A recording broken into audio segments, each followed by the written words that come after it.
Hey parents, it's Mr. Jim here. This back to school season, give your kids the tools they need to have fun while they learn with Osmo. Osmo's Reading Adventure Learn to Read game is an interactive tool for kids 5 to 7 that help them practice and develop reading fundamentals. Because it's never too early to fall in love with reading, visit playosmo.com to check out the Reading Adventure new reader kit today. That's playosmo.com. Osmo, learning well played. Hey parents, we all know that feeling of heading back to school, right? That exciting time for new pencils and fresh starts. But what about fresh lunch ideas? Boar's Head has been going back to school for over 115 years, so they know all about packing the perfect lunchbox with uncompromising quality and all-time family favorites like Ever Roast, oven roasted chicken breast, maple glazed honey-coated ham, and American cheese. Boar's Head makes packing lunch easy and delicious. Look for Boar's Head at your local deli counter and learn more at boarshead.com/back-to-school. Boar's Head, compromise elsewhere.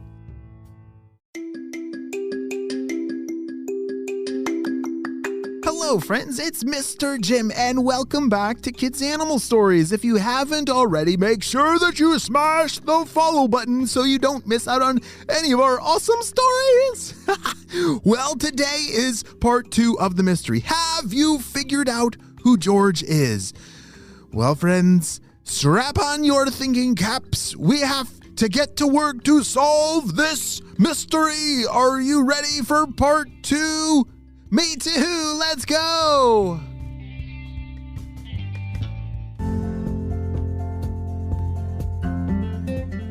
As George was zooming through the tree branches on his way to the waterfall, he was moving super fast and then Wait a second. Hold on. That's not right. George is slow. Oh, I was reading the wrong part. Whoops. Well, anyway, George was moving very slowly through the branches of the trees, but he was really running out of time. The plants on his back, they were wilting and slowly dying. If you've ever had a garden before, you know that if there's a drought, that is trouble. That is bad news for your garden, right? The sun came out from behind the clouds, and it made it even worse. As George looked up in the sky, he knew he was running out of time. And so, he had to make a very drastic decision. Oh boy, looks like I'm gonna get a little wet.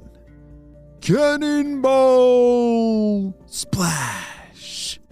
George jumped into the river. Wait a second, what? Yep, 'cause I'm a whole lot faster if I'm swimming than I'm walking, sang George as he, holy smokes, he is moving faster. He's a really good swimmer. Look at him go. All right, my friends, hold on. We have got to pause the story and figure out what exactly George is. Let's go over the facts.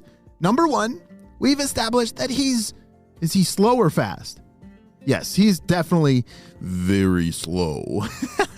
He grows plants on his back, and he hangs upside down by his claws, and I guess he's a good swimmer. So by now, have you figured out who George is? I have 3 guesses. Let's talk about them. My first guess is some kind of bird. Do you think it's a bird? Let's go over the clues. He's slow. That could be a bird. He grows plants on his back with its long hair and... Oh, wait a second. Birds, they don't have hair, right? All right, I'm going to cross that off. Next, I have a chameleon, because chameleons are really slow. Could be. He's very slow. He hangs upside down by his claws. I think chameleons do that. But do you think chameleons grow plants on their back with their fur? No, chameleons don't either. Do you have any guesses? My last guess is a sloth. A sloth, they're very slow. Yeah, they hang upside down by their claws. That works. And do sloths grow plants on their back? I'm not sure. That's strange. And Our last clue was swimming. Are sloths good at swimming? All right, so who do you think it is? Is it a bird, a chameleon, or is George a sloth? Yes, he is a sloth. Did you know that not only are sloths very slow, and they like to smile, but they do grow plants on their back? Sloths move so slowly that the fur on their back gets so moist from the rain, it starts to grow algae and some other small plants. And that helps them blend into their surroundings to hide from the predator, which is a jaguar. Good job. And I didn't know this, but George and all sloths, did you know that they're really good swimmers? Yeah, they can swim 3 times faster than they can climb and walk, which that's really helpful, especially in George's emergency. Wait a second, what about George? Let's get back to the story. As George was cruising up the river, he never stopped smiling. I don't think a sloth really can. I think they're just made to smile. Oh boy, this is just the best day ever. I just love swimming and I just gotta get there fast. Zoom, zoom, zoom, said George. As he swam the rest of the way through the river, he finally got to the edge of the river and crawled his way out. Up ahead, he could hear the waterfall crashing into the river. That sounds like my kind of place, said George. He knew that the spray off of the waterfall was exactly what his garden needed. And so as he crawled his way there, which, oh boy, it looked a lot closer when he was just looking, but it's taking a long time as he's walking across the branch, moving very slowly. The plants on his back did enjoy the nice splash into the river, but it wasn't what they needed. It helped take off a little bit of their thirstiness, but the plants, they still needed their water. Have you ever felt super duper thirsty before? Oh yeah, it happens to me all the time. Probably like 5 minutes ago, I was super thirsty and I was able to take a drink. Well, these plants, they are dependent on George. This is very interesting.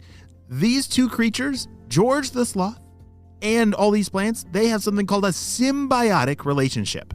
Have you ever heard that word before? Say it with me. Symbiotic. Symbiotic. That means that these two creatures, they are more or less, they're good friends and they help each other. And so George, he benefits from this friendship because the plants provide him with camouflage that protects him from the, yes, jaguar. And the plants, they benefit from this friendship because George provides them with a safe place to live and grow in his fur or in his hair. These two creatures both need each other, and that's why it's called a symbiotic relationship. As George arrived at the waterfall, he picked a perfect spot to sit and enjoy the misty view, and his plants started smiling just like George. This is the spot. I think this might be my new home. The end.